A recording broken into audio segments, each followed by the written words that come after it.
Hi everyone, it's Becky here. So welcome to another new video on my YouTube channel. And today in this video, I'm going to show you my little short day trip to Plateau Mount Royal area in Montreal. So after getting down from the bus, I saw this really gorgeous grand monument in the plaza. And here I'm walking into a park and looking at the monument from a distance. Yeah, a lot of people are just, chill and sitting and walking, biking in this park. So I'm just walking through the little paths through the park, and we have some more little cityscapes on the other side of the park. So I'm going into this cafe called Edmonds Cafe. I checked it out on Google Maps and it has a really high rating. So I really want to check out their coffee and pastry items. So here I'm going in. It's a small cafe but pretty inviting. I really like these package designs of the beer. And I ordered a cup of latte with almond muffin. Before eating, I just do a quick little sketch with ink. So when sketching a seemingly complicated object like a muffin with a lot of little pieces of nuts on it, I just start with the outline, the paper wrapper, and the shape of the muffin itself. And now I'm just adding the almond shapes, very random, organic, little big and small shapes, and then painting the watercolors. The first layer is the very vibrant yellow, and now I'm working on the second layer, which is the orange-brown tone. So to make our watercolors more lively, it's really important to work through the layers from the lightest to mid-tones and then shade tones. And for the little red ceramic dish, even though it just looks red all over, if we observe very carefully, we can see slight different red tones. So now this second layer is a little bit stronger, containing less water and more paint pigment, and leaving that white highlight streak to let it shine. So it really looks like ceramic. Here is the look of my finished sketch. It took me about 15 minutes. And now just really enjoying the cup of latte. Their coffee is actually really good. And I really love the taste of the muffin too. And after eating, I'm ready to do a little sketch of the view in front of me. It's just a tiny little space in front. I'll see how it goes. I really want to just capture a really quick impression and a memory for myself of where I've been. And yeah, I'm trying to make this interesting by studying the perspective of this little interior space. So here I have a foreshortened view of this little shelf. As you can see, all of these lines, those the shelf layers above my eye level is pointing down towards a vanishing point somewhere in the middle of this image. And then we have lines going upwards, pointing to the vanishing point somewhere in the middle of the image. Just adding these details, the bottoms of these wooden shelves, and then adding the bottles of beer and alcohol, other alcoholic drinks. There's also a black shirt hanging in front of the shelf, and also a bunch of boxes layering on top of one another in front. So it's a very random setting in a cafe. And just keep adding on these bottles. These are overlapping. And there are more on the top shelf over here. So a lot of repeating shapes. So after that, I'm adding the middle wall and all of these little shapes of switches and some more boxes around in the corner on the back. This is not a really pretty interior of a cafe, but I've been enjoying all of these random shapes, cubes, the shelf, and all of those bottles, and just adding these light bulbs on the ceiling and drawing this little counter So just drawing these cups and the side of an espresso machine. So when drawing an interior or an urban landscape, I don't really think too much about what I'm drawing. I'm just seeing those shapes and yeah, just connecting one shape after another, big and small. And yeah, just drawing these stacking cups and mugs on top of the espresso machine. So I try to simplify everything, breaking down the whole interior space into many pieces of larger chunks, and within the larger chunks I have smaller shapes. For example, the lamp shapes and the shapes of the boxes and all of these random interior structure, the wires. There's another shelf in the back, and now I'm just adding this barista, a guy with mustache. And so all of a sudden this interior space, it looks more spacious than before with this human figure and some more stackings of stuff in this bag, and adding these frames for the shelf.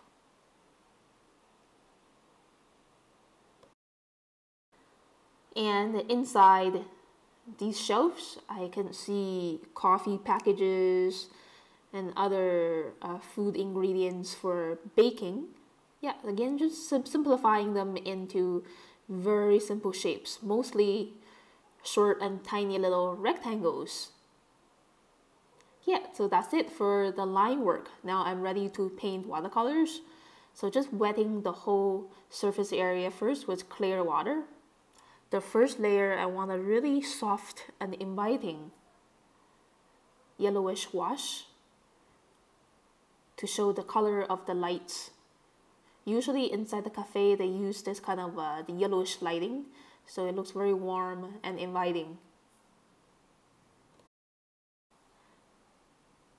Yeah, so that's the first layer, just to establish the atmosphere of this interior space. Nice and warm. And now I'm switching to my medium tip Sakura Water Brush for painting in those smaller shapes. For these boxes, I used burnt sienna, mixed with a little bit of orange for these cardboard boxes. So as you can see, every single brushstroke is a little bit different.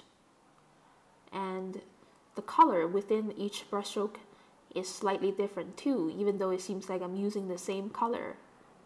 And same for those bottles on the shelf. And just adding some leftover gray to paint the counter. The counter shines a little bit, so I'm leaving little smaller streaks to show the shine. And it also helps the counter to look more three-dimensional, bending around.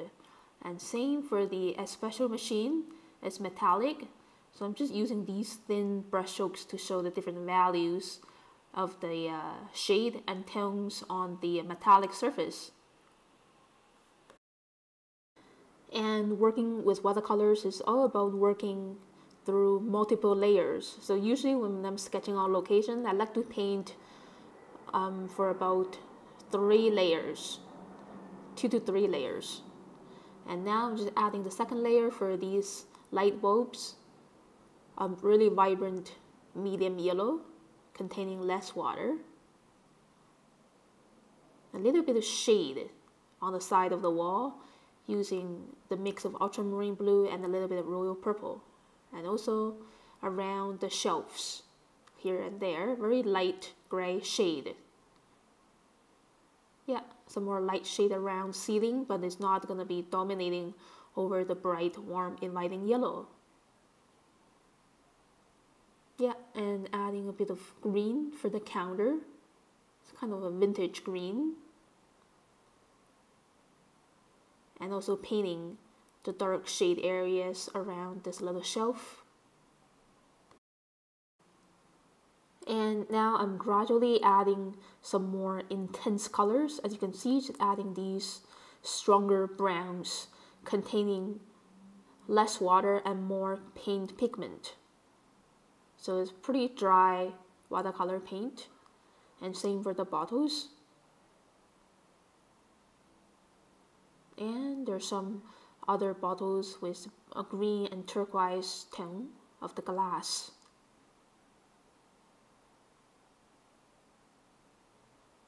And using the leftover gray from my palette to paint the inside of the shelves here and there, so they look a little bit more dynamic. So even these teeny tiny brush strokes, it can help the different areas in our sketches look even more three-dimensional. Yeah, just a little bit. And also in between the boxes, I can see a bit of shade and shadows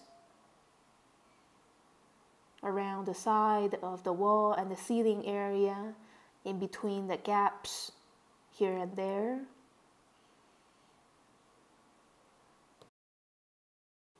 So as I'm adding this light gray of shade and shadows here and there, I'm actually mixing a lot of water into the gray, so the yellow tone, the inviting yellow color of the interior is still dominant. And the gray is actually very light and transparent and not taking over the bright yellow tone. So here, just painting the barista's black shirt, adding some final polish here and there. Yeah, so certain areas need stronger gray shade tones. And for this shirt hanging here on the side, I want it to look stronger as well, and also for the front part of the counter, because it is in the foreground, I want it to look strong. And same here, strong gray tones right there and in the back. So it's all about kind of seeing and thinking and working through the many layers that we finish the sketch. I don't just add the final intensity of shade right away. I work through layers of seeing, thinking. Okay, so now the weather is getting better and the rain clouds moved away, the sunshine is back, and I'm just walking back to the bus station. And before that, I decided to just sit down on the bench of the park and sketch the monument on the other side of the street in between these foliage. And here is the look of my sketchbook page. I'm going to sketch the monument and all of the trees in between on this rectangular white space on the left. So as always, I like to take a minute or two to kind of forming a mental image on the white space first. I don't use pencil to do a layout. I just kind of like use a sort of mental imaging, projecting the size and placement of the major elements on the white space first. So now I'm beginning with this central figure, the monument, the angel figure right on top. It's a little bit tricky because it's very small, seen from a distance here. So just trying my best to get the wings, the head and the body, and moving down to draw the base. And yeah, it's pretty long.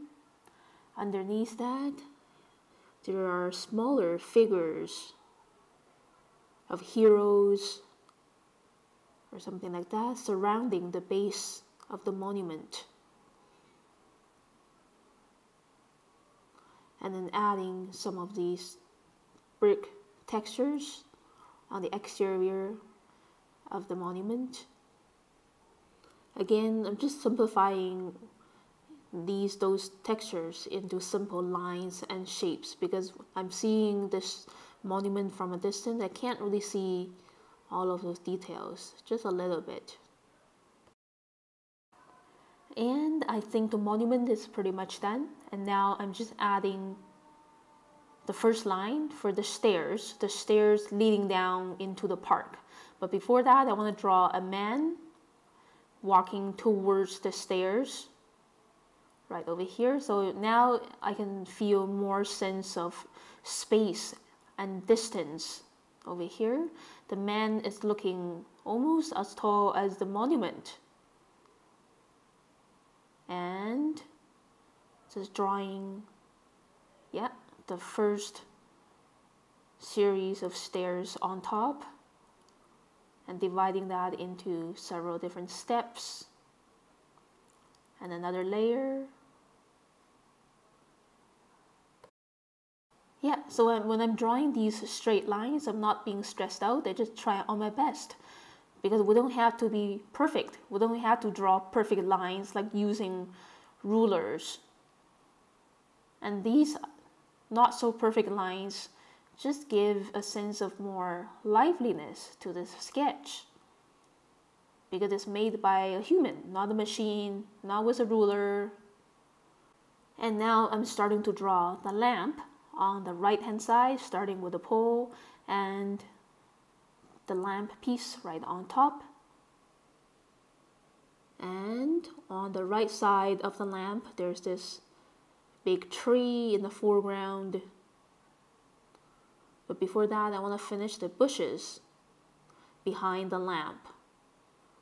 Again, using pretty simple squiggly lines to show the texture of the bushes and just finishing the outline of the tree trunk. So as you can see, now I've created a juxtaposition. The tree trunk is larger and thicker than the monument, and it draws the viewer into the foreground, giving a sense of space to this sketch, and just using pretty loose lines to draw the surface texture of the tree trunk, and drawing the base, the grass area, and just adding those little bit of abstract details on the right side of the tree trunk, and keep moving on upwards with the tree. Now I think I'm ready to add some of the textures for the grass, and add the railings up there, and some more lamps, another little lamp in the distance so it looks shorter. Okay, so instead of spending a lot of time drawing those tree leaf details, I just want to do that with paint, nice and loose. So now I'm starting to draw the contour of Mount Royal. So I know is somewhere in the waist area of the angel figure. And now I'm just adding these very loose lines, folding lines, and short lines to show the texture of the foliage on the hill, and some more people. This person is more further away, that's why he looks shorter. He's walking up the stairs, and keep adding some more loose lines. So spend a lot of time looking at the hill and just moving my hand and the pen on the paper. And this is how I interpret what I see, the feel of trees and bushes overlapping on the hill area, using these very simple lines. So as I mentioned before, if you can write, you could draw. So I think each one of us create different types of abstract symbols to interpret what we see. So if you were sitting with me on the bench and sketching the same view together, I'm sure you will make different marks to show the texture of the foliage. Because we're all different human beings, we all have different thinking processes, and that's why we should be creating different kind of results in what we see.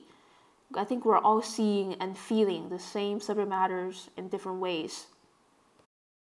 So when I'm looking at this view in front of me, it really brings back memories from my past life experiences, because in the past, I do remember seeing similar views like this when I was traveling on holidays.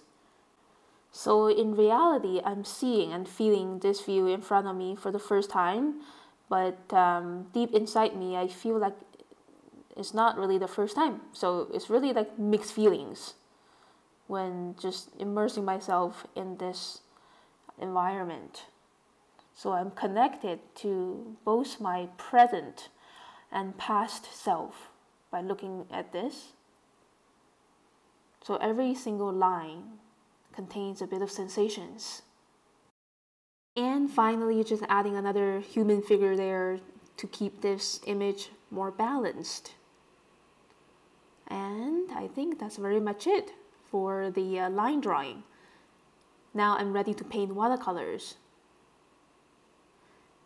Just breathe more life into the sketch with colors. So as always, when painting a landscape, I like to start painting the sky first because it's always on the very back of everything else. And putting on a bit of cerulean blue, nice and loose, and leaving the white space underneath to show the shape of the white cloud floating on top of the hill. And yeah, I like to keep the sky really simple and not overworking on it. I think I'm just going to leave the white clouds as it is. It's very impressionistic, giving a lot of blank space for the viewer to imagine the feel. And now I just wetted the hill area with clear water and adding the first layer of vibrant and fresh greens. It's like a blend of lemon yellow and lime green. Yeah, so for the first layer of painting foliages, such as trees and bushes and hills, as always, I like to start painting the lightest green. And as you can see, every single brushstroke is slightly different. I'm just mixing in more or less lemon yellow into the lime green. And right after that, I don't want to wait for too long for the first layer of green to dry up. Now I'm doing some soft wet into wet technique by blending on a little bit viridian green mixed with a little bit of yellow ochre. Yeah, so just putting these dashes of greens, and here I see some darker tones of green. So I just mix in a little bit of burnt sienna into the viridian green to create this kind of a muted green, very organic looking. So using little choppy brush strokes, and because watercolor is a transparent paint medium, and the second layer and third layer that I'm adding right now is containing a lot of water. So the first layer of fresh green is not being completely covered. It still shines through. And that's how we give a sense of depth to our watercolor paintings. And adding a bit of mixed yellow ochre and burnt sienna for the stairs, the concrete. And for the monument as well. So the monument and the staircase is made of concrete, and from my artistic observation, on a sunny day the concrete is not white, it's not gray, but it reflects the color of the sunshine, which is kind of like a yellow ochre tone but diluted. And now I'm just adding the color for the tree trunk, diluted burnt sienna, and a bit of green for the bushes on both sides. And now I'm adding the shadow of the tree landing on the concrete walkway here in the front, nice and loose, and using thin brush strokes to add the shadows landing on the stairs.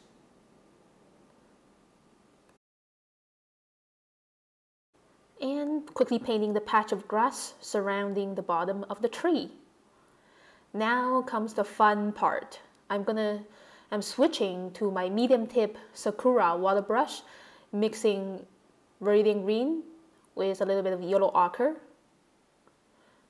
and using these small choppy brush strokes to paint the foliage from the trees on the left and the right hand side. You can't really see the tree trunk because it's a huge tree, and this is just part of it sticking out into my sketch, covering about more than half of the sky area, because the blue of the sky is very much a diluted blue.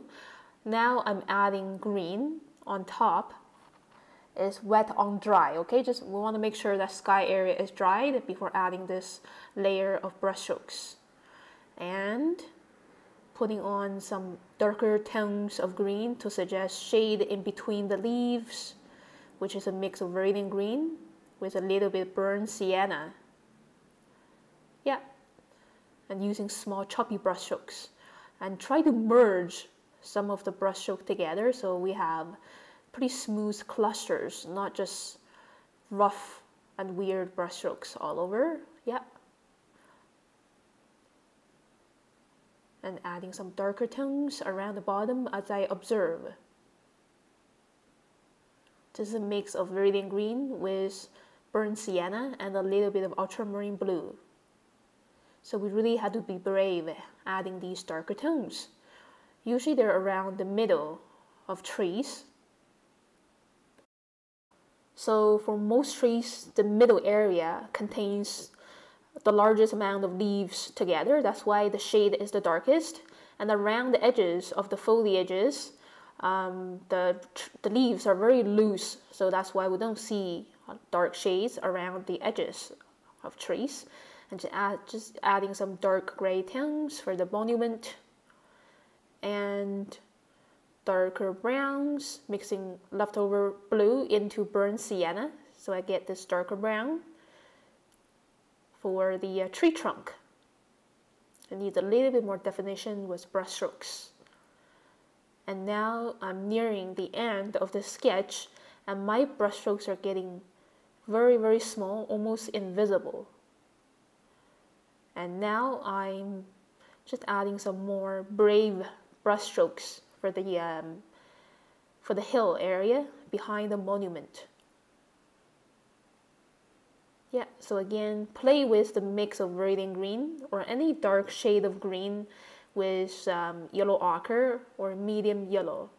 And again, not overpainting, leaving the top of those clusters nice and bright green. So it looks three-dimensional.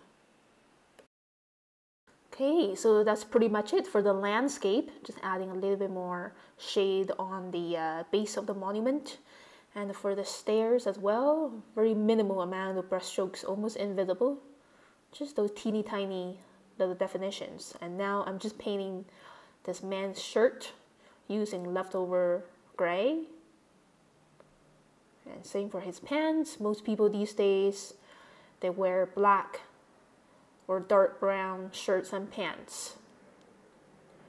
And I think that's pretty much it. Just add another layer for the shirt so there's more dimension for his body. And last few brush strokes for the tree trunk, because in the foreground it needs to be sharper, having sharper definitions. And here is the look of my finished sketch. It took me about 30 minutes with the ink drawing and watercolors. And so that's it for this week's video. Thank you so much for watching it, everyone. If you like it, please click like and leave me a comment below. Subscribe to my channel so you never miss a new video on my channel. Here, I'm on my way home. And it's a very warm, sunny day. The summer in Montreal is always like pretty humid and hot. And on the bus home, there are more very nice looking houses around Etchr area of Montreal. Every single house has its own design and personality. Alright, so see you in the next video, everyone. Have a lovely week ahead.